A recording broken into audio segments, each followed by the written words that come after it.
I need help. I know my husband was shot. I need help. Okay, stay on the line with me. Just after 11 p.m. on New Year's Eve, we received a 911 call from a female subject. She was screaming into the phone, talking about her husband being shot, and then all of a sudden the phone went dead. When I arrived on scene there, medical and ambulance was backing up in the driveway.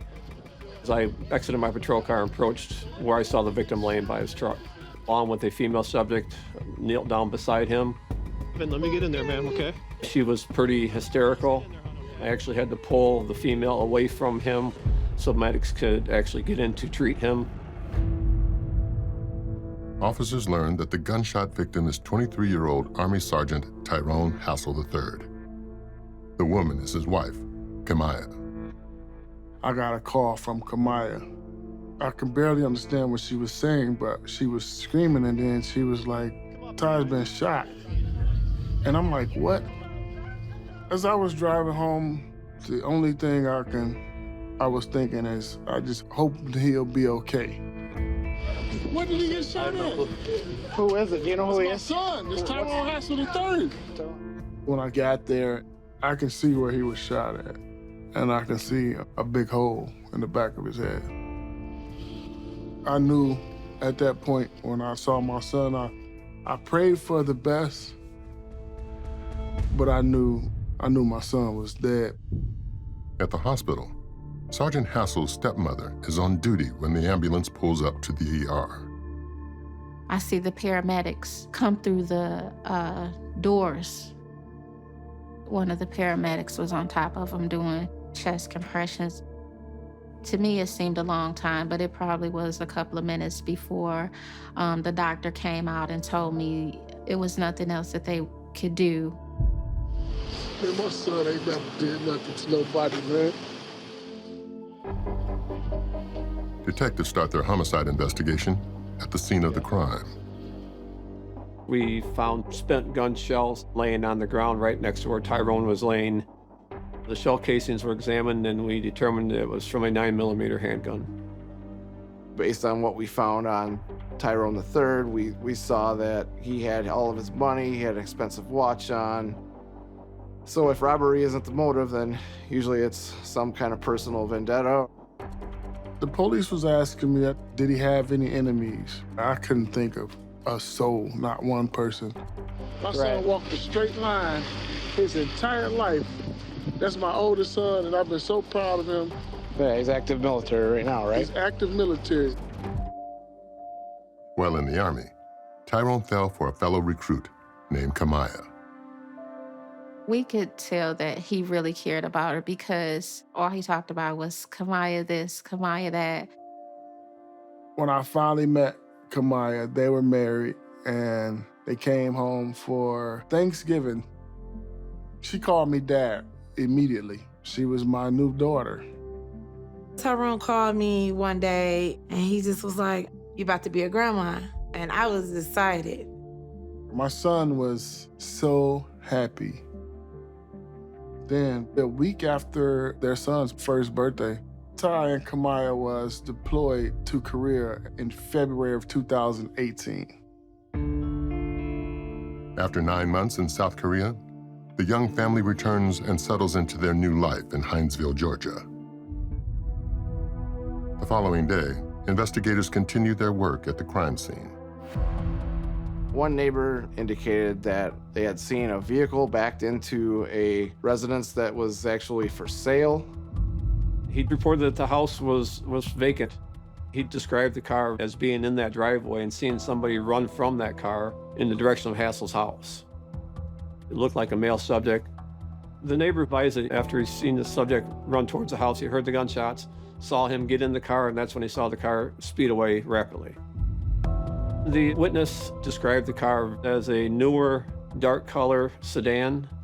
He described the headlights as being special headlights, which were LED headlights on that type of a car. An autopsy on Tyrone determined that he had been shot 5 times, 4 in the head area and 1 in the shoulder, all at close range, within 3 to 5 feet. It wasn't, a drive-by shooting. Whoever did this wanted Tyrone to see who did it. During this investigation, police left no stone unturned. But then St. Joe police get a tip that completely opens up this case. I also have a military son. He was very distressed about the situation.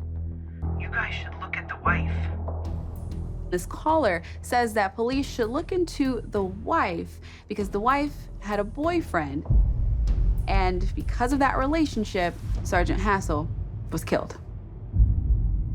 The anonymous caller says their son served with both Tyrone and Kamaya and lives in the same town in Georgia, where the Hassels are stationed. 2 soldiers actually came forward at Fort Stewart to the Army Criminal Investigation Division. We were informed that Kamaya had been having a romantic relationship with another soldier in their unit, Jeremy Cuellar. The relationship was witnessed by a soldier who basically was a bunkmate of Jeremy Cuellar and spoke of the infatuation he had with Kamaya. When did you first know they were involved? Because we all used to sleep in the room together. And then they'd be in the bed and I'd be on the other bed on the floor. Okay. According to the soldier, the relationship began when Tyrone, Kamaya, and Jeremy were stationed in South Korea. So when they got back to the States from Korea, Kamaya and Jeremy continued to have a lot of contact, and they did it through Snapchat. The soldier says they're communicating over Snapchat because Snapchat basically deletes everything. You don't have any record of the conversation. He said Jeremy was obsessed with her, that he would have done anything to be with Kamaya, up to and including killing for it.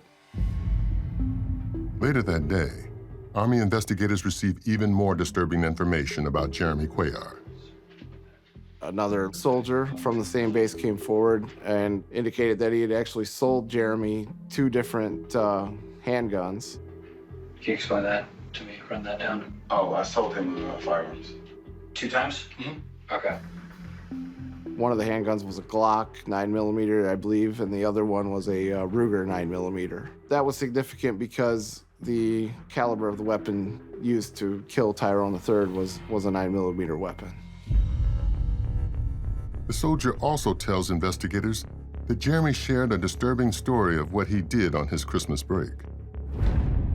Jeremy gave him a play-by-play of what he's been doing over vacation, including staying at his mom's house in Chicago, driving to Benton Harbor where Kamaya's in-law lived, staking the house out for 3 or 4 days. He said he was there waiting for Tyrone to get home, and when he walked back out of the house is when he killed him in his driveway. Jeremy Cuellar went on to tell this soldier that I shot him multiple times. I walked up to him and walked over him and shot him again. So he really laid out the crime, how he committed it, and just the gruesome, awful details about how he executed Sergeant Hassel. On January 11th, at 10 p.m., deputies in Georgia convene at Jeremy Cuellar's home to execute a search warrant and take him into custody. While searching his car, in the back seat, they find a 9mm magazine that fits into a Ruger pistol. Looking through the bullets, it was the same brand of ammunition that was used the night of the murder.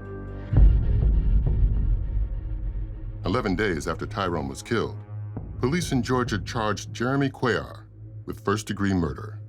We were certain that Jeremy committed the murder. The outstanding question was, what was Kamaya's role in that? Was she the mastermind or an innocent victim here? Kamaya admits that on the days leading up to Tyrone's murder, she and Jeremy had communicated via Snapchat about their plans. These Snapchat messages, are they gonna make you look like you're pushing us? Because you're calling them back? Yeah. It's gonna make me look like I pushed them. So are you guys talking? Because they're gonna get your correspondent every day and you let them. I mean, this is a, would you say this is a 50-50 you guys were on this? Yeah. Okay. I know all about it.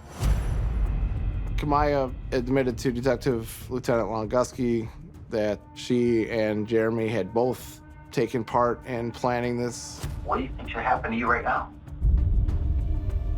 I don't know. Because myself, I feel just as guilty as him. Why didn't you call the find out this divorce him? I would have called it off, like, Jeremy probably would have, like, been upset at the fact that I called it off. And I didn't want him, like, mad at me. Okay, but you understand, though, calling it off would have saved your husband's life. You could have divorced him. To investigators, Kamaya's confession is proof that she was a willing accomplice in her husband's murder. We did discover that as part of their military insurance, when there is a death of a spouse, that she does get a settlement from the insurance company of about $400,000. I brought up the money, and she admitted that was part of it. And that money would help her and her son get a better start with Jeremy. As the prosecution prepares for Kamaya's trial, they discover a surprise piece of evidence. After the arrests were made, I'd actually obtained an audio recording of Kamaya Hassel speaking to her mother. And the entirety of the phone call was another confession. What's going on, Kamaya? I'm in the jail. Why are you in jail? I knew what was going on with Tyrone. I got myself mixed up in something I didn't think would be like this. Do you remember one of my coworkers I was telling you about, Cuellar? We planned it. Oh, have mercy, Jesus. I knew we had strong evidence prior to that, but when I heard that this case was going to trial, full steam ahead, there's not going to be any deals for you, Kamaya. 6 months after her arrest, the trial of Kamaya Hassel begins. Over 3 days, the prosecution calls 23 witnesses to the stand. We really focused on Kamaya's confession to Detective Lunguski. We focused on the evidence that was found in her cell phone and that second confession she made to her mom. So those were 3 really important pieces. When the jury went to deliberate, everybody's nervous.